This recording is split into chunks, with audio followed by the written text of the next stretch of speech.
get on board the Bernier bus train. Come get on board the Bernier bus train. Once you hear that clickety-clack, there ain't no time for turning back. Oh, get on board the Bernier bus train.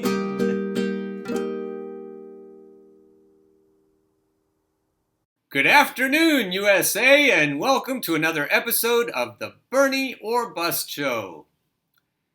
When the villain is Obama, not Trump, news suddenly becomes not worth reporting. What we've been noticing lately, especially with Emerson polling, is that Bernie is indeed surging. He has been coming out on top when the polling methods are a little less skewed towards landline voters over 50 years old. So what we've seen lately is that Bernie is making some headway.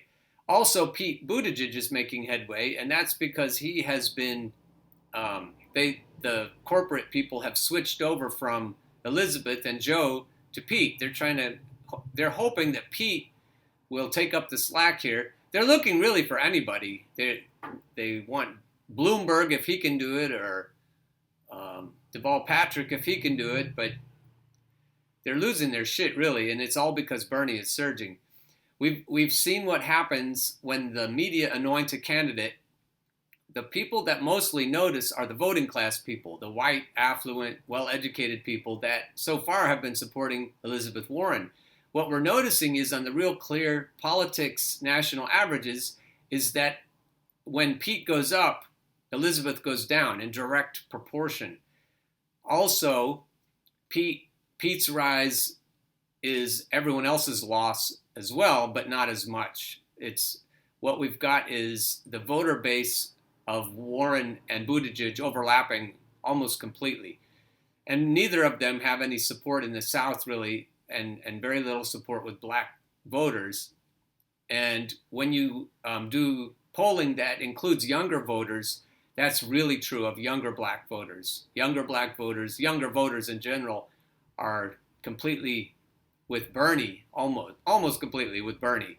And so the more that younger people are factored in, the more you see that Bernie is in the lead. Bernie is the front runner. And then you have to wonder, well, what will that do for the plutocrats? How will that trigger the plutocrats? And the entrance of Bloomberg and Deval Patrick into the race is one indication. Another indication is when Hillary comes out and calls Tulsi a Russian asset, and she also calls Jill Stein a Russian asset. Another indication is Barack Obama wading in and telling people not to be so woke. He's been engaged in woke shaming. He's trying to say that we don't really need hope and change. And he ran on hope and change. He ran as a populist. He ran to the left of Hillary Clinton, but he doesn't want Bernie to do the same to the centrist candidates. Turns out Barack was a centrist in sheep's clothing, and Elizabeth is too. He hasn't warmly embraced even Elizabeth, so it shows you that he's even farther right. But Elizabeth is plenty far to the right. Elizabeth really is a protege of Hillary Clinton. What's horrifying is watching Hillary and Barack wanting to do anything to stop Bernie. They don't care who it is as long as it stops Bernie. So even though they both have been critical of Elizabeth Warren, they would much rather have her than Bernie. They would much rather have Bloomberg or Buttigieg or Kamala or Beto or Cory or Amy or pretty much anybody other than Bernie. So what does this mean? It means not only is someone like Barack Obama, somebody powerful like Barack Obama, wading in and trying to influence things, you also see it from the corporate media. And that's the point of this article by Kyle Smith. When the villain is Obama, not Trump, news suddenly becomes not worth reporting. I want to reveal that Kyle seems to be somewhat of a right-winger, but even so, he makes a valid point here. this article is about children in detention. The United States has the world's highest rate of children in detention. So then two agencies who reported it, AFP and Reuters, deleted it, withdrew, demolished. They could have used those, if they could have used one of those Men in Black memory zappers on us, they would have. Sheepishly, the two news organizations explained that, you see, the UN data was from 2015, part of a border crackdown that had begun years earlier. We all know who the president was in 2015. It wasn't evil, child-caging monster President Trump. It was that nice, compassionate child-caging monster, President Barack Obama. Zap. The story made Obama look bad, hence the story was removed, not updated or corrected, removed. And that's what the corporate news, CNN, MSDNC, Washington Post, New York Times, and so on. I think this article lists them, the kinds of news outlets that you can trust. Yeah, CNN is one of them. Washington Post is one of them. So what we've got here is what I've been saying for a long time, is that the supposedly liberal media are, and they're not necessarily fake news. This article makes a point that it isn't necessarily fake. It's just, it's a story that was in a narrow sense true, he says, but the implication is that Obama, rather than Trump, locked up a lot of children. So when you read something from AFP and Reuters and CNN and the Washington Post, you should be thinking, not this is fake news, but what's the agenda behind it? To paraphrase Chuck Schumer's infamous and instructive comment on the CIA, news outlets have 6 ways from Sunday of getting you to think what they want you to think, none of which involve making up stuff. One is simply not reporting things. Another trick is soberly reporting the policy proposals of politician 1, but focusing entirely on the miscues and petty controversies of politician 2, and on. And so that point is valid, even though some of his assumptions I disagree with. Going on, Crystal Ball rips report saying Obama would intervene to stop Sanders. Crystal is incensed that Barack would weigh in like this. It's interesting because on a show recently, she had a consultant who criticized Bernie for not coming right out and saying that Barack Obama's presidency was a failed presidency. And Crystal jumped in to defend Bernie. She's loyal to Bernie. And I think that's instructive to us. I think we shouldn't be quick to be loyal to anybody other than to the American people, to the American working class. And if Bernie's effectiveness is hampered, is hindered by his inability to come right out and call Barack Obama on the carpet, I think we should be holding Bernie accountable too. I think and the corporate news, who knows what they'll do if Bernie gets in, but what we need to understand is that it's our job, really, to find out the truth wherever it's hiding. It's our job not to be loyal to particular pundits or politicians, but to be loyal to the truth, to be loyal to what needs to happen.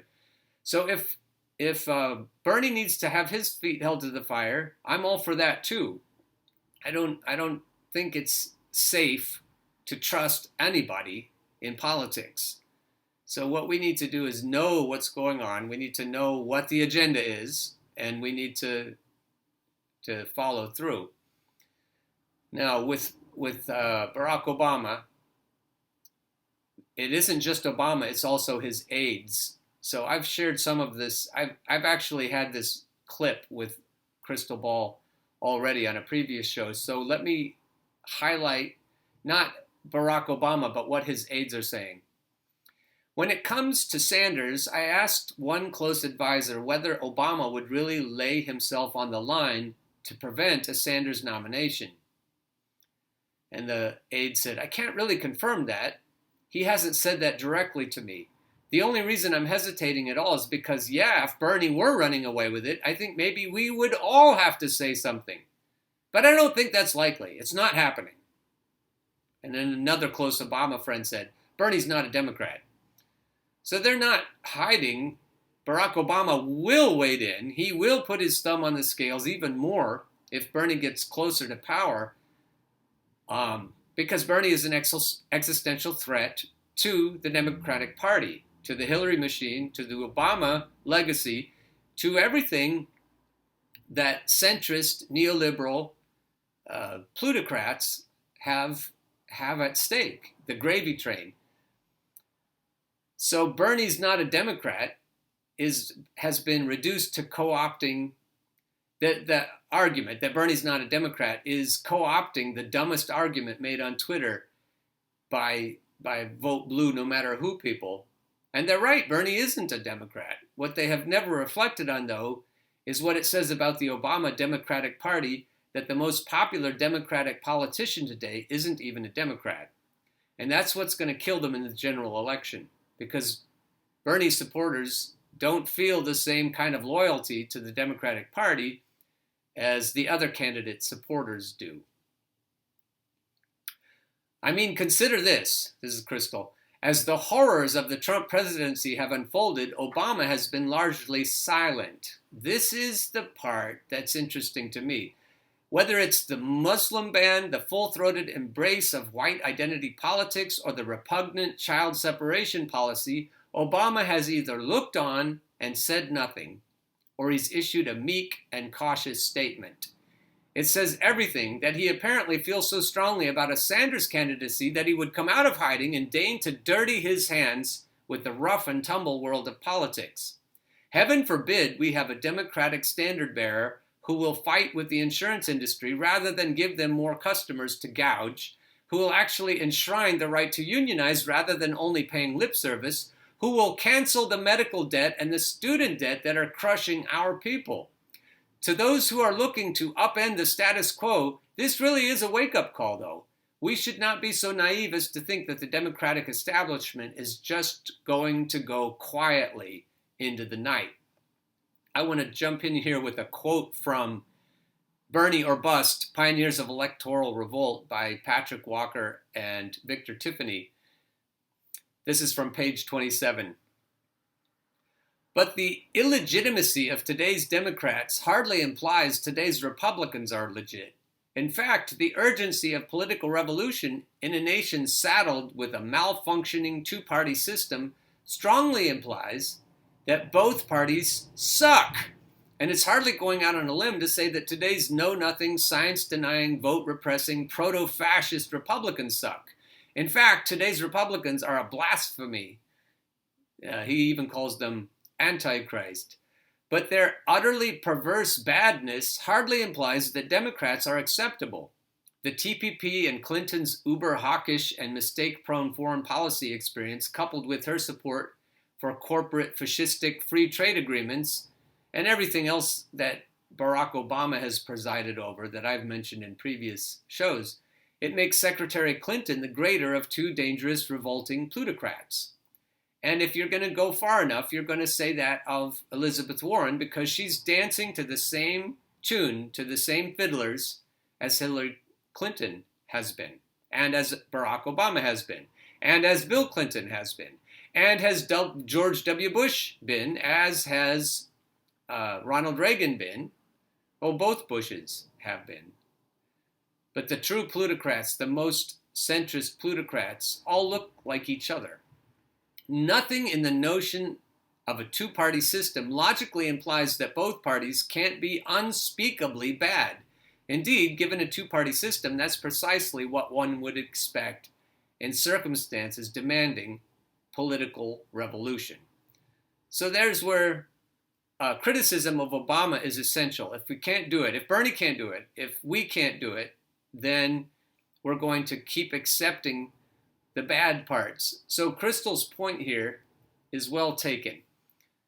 To those who are looking to upend the status quo, this is a wake-up call, because the Democrats have been controlled opposition. And so when you see Barack Obama acting like this, you know why.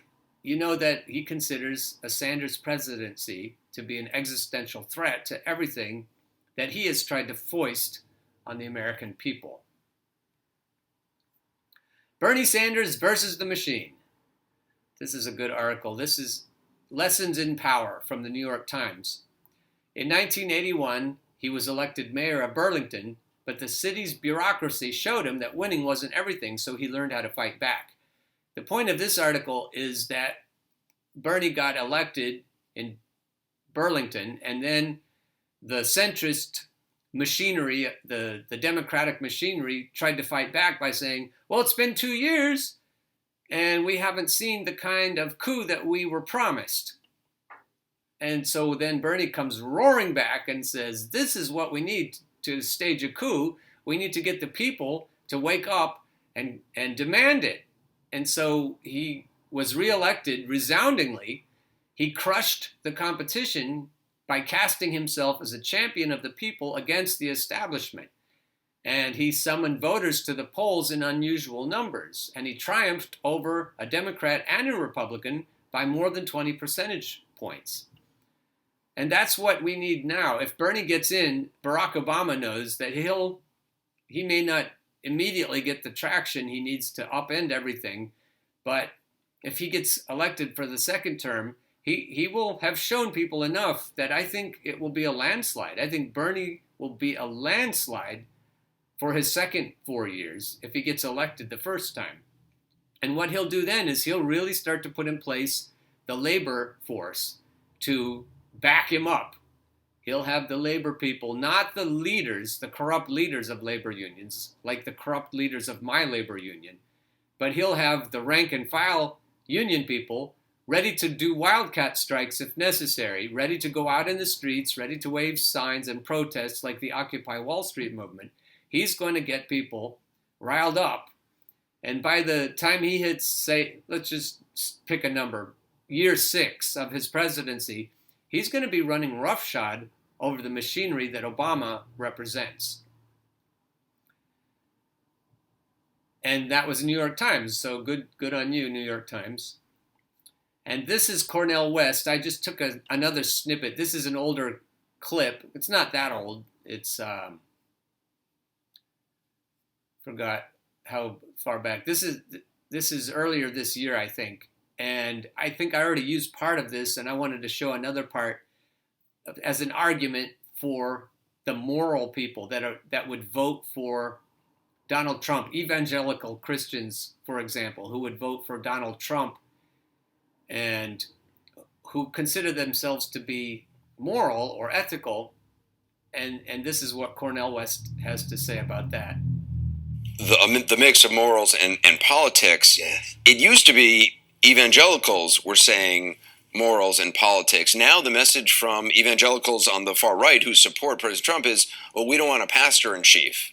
That we're not electing a pastor, we're electing a commander-in-chief. It seems like things are kind of turned around. Absolutely terribly. I mean, my fellow right-wing Christians, you can imagine, that they're preoccupied with abortion, they're preoccupied with same-sex marriage, and I can understand their motivations. But the Jesus who ran the money changers out, that's what Bernie Sanders was talking about. Amos, Esther, Jeremiah, that prophetic legacy of Jerusalem that says what? Life at its deepest level is about spreading hesed, loving kindness, steadfast love to the orphan, the fatherless, the motherless, the poor, the working classes, those who are marginalized. So it's a profoundly moral impulse. And it's something that we need because the greed is running amok, the hatred's running amok. But if you look, polling at this stage, it's as meaningless as it may be in the later stages, as we've seen in the past. And national polls don't really mean much because it's all about Iowa and New Hampshire and the early states. All that being said, you see Elizabeth Warren and getting closer to Senator Sanders in support. I guess the question is, she says she's a capitalist. Is the label democratic socialism something which, they are both progressive. You can argue about various policies of theirs, but they're pretty close in alignment on terms of their politics. Is the term democratic socialism hurting Sanders and going to hurt Sanders and make it impossible for him to win? No, I think we're at the point now where the country, we've grown very rich, we've grown old, but will we grow up? And grow up means being honest about the best that gone into the shaping of who we are. When Abe Lincoln said God must love everyday people because God made so many everyday people, that's a profoundly democratic sensibility. And what Brother Bernie was saying was, poor and working people constitute the majority. The 3 individuals who have wealth equivalent to the 163 million, that's a grotesque level of wealth inequality that is unacceptable. So that on the one hand, you got Brother Biden. Now, we know Brother Biden's a decent brother in a lot of ways, but he's a backward-looking, die-in-the-war neoliberal with limited vision and even less courage. So he's got to check and see what the polls say. And you're saying Biden can't ignite true excitement. Because it's not inside of him. He's a neoliberal centrist. This is not the moment for centrism. But we either have right-wing populism or left-wing populism. Now, Sister Elizabeth, I have great respect for. I have great love for her. But she's in some ways a come lately. You see, she was a Republican till the mid-'90s. She's very sincere about Bernie where Sanders she is was now. Getting arrested in college in Chicago. Absolutely, very much so. He's been consistent in this way, and he is the real thing. Now, I'm not putting Sister Elizabeth down. I have great respect for her. But I think in the end, once Biden begins to fade, it's going to be Brother Bernie headed toward the nomination. And then we've got Bernie Sanders and Donald Trump. And we get a chance to make a historic choice. High quality, moral sensibility, low quality, deep gangster proclivity. That's Brother Trump right there. No one says gangster proclivity quite like you do. And there you have the reason that Cornel West comes out so strongly against Obama and has all the way through is Obama, like Elizabeth, is pretending. And if he won't come out and talk about Elizabeth as someone who doesn't even intend things to occur that would upset the donor class. Elizabeth's $1 billion donors, for example, would be upset if she actually got enough traction to change things. The big difference that Cornel West notices is that Bernie is real and Elizabeth is fake. Elizabeth is controlled opposition. She won't actually bite the hands that feed her. She will just wave her finger at them. And that's where we have to come strongly against all the neoliberal centrists. We can't hold any of them the way the corporate news does. They don't want us to hear stories that show that Barack Obama is just as bad on deportation, and I've shown you how he's just as bad on pretty much everything as the other candidates have been over the last 60 or 70 years. In many ways, he's the worst that we've had. And if we can't tell the truth about President Obama, we can't move forward. And that's where Dr. Cornel West has been extremely brave. He's been willing to show how Donald Trump is terrible, but also how Barack Obama is terrible. And if we're not willing to do that, and he said that Elizabeth Warren is fake. He just said that. And as kind as he is, he has to tell the truth. And that's how I think he's a model for all of us in courage. Chris Hedges is another one, and others on the left who are willing to just tell the truth no matter where it goes. And I think that's where we need to be. Let's go one more here. Common Dreams. Obama privately considered leading Stop Bernie campaign. So instead of focusing as much on the aides, we're focusing right on what Barack Obama reportedly told advisors behind closed doors earlier this year, that he would actively oppose Senator Bernie Sanders if the progressive senator from Vermont opened up a big lead.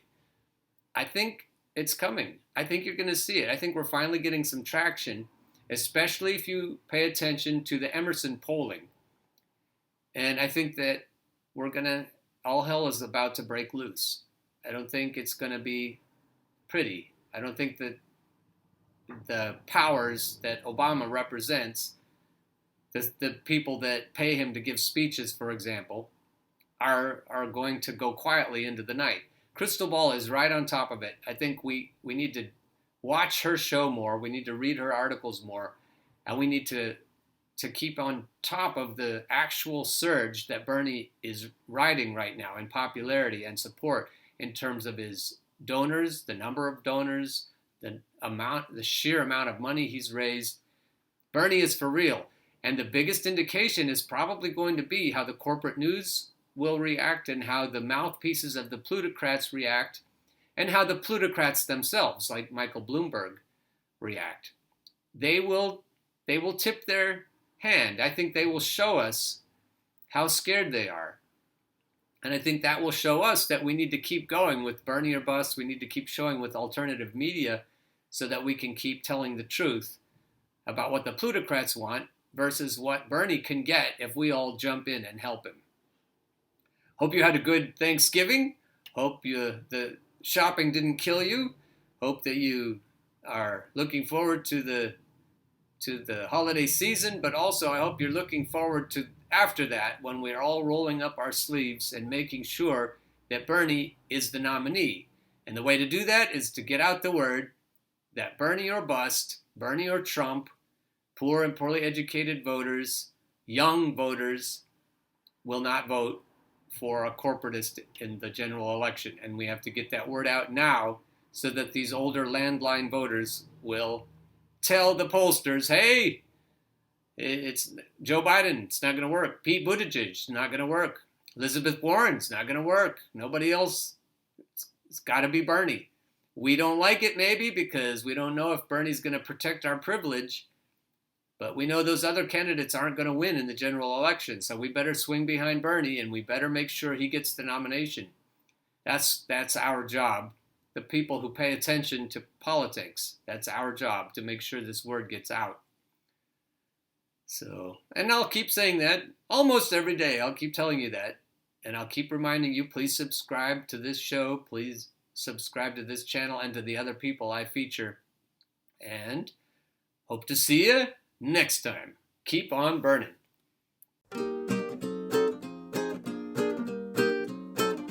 Get on board the Bernie or Bust train. Come get on board the Bernie or Bust train. Once you hear that clickety-clack, there ain't no time for turning back. Go get on board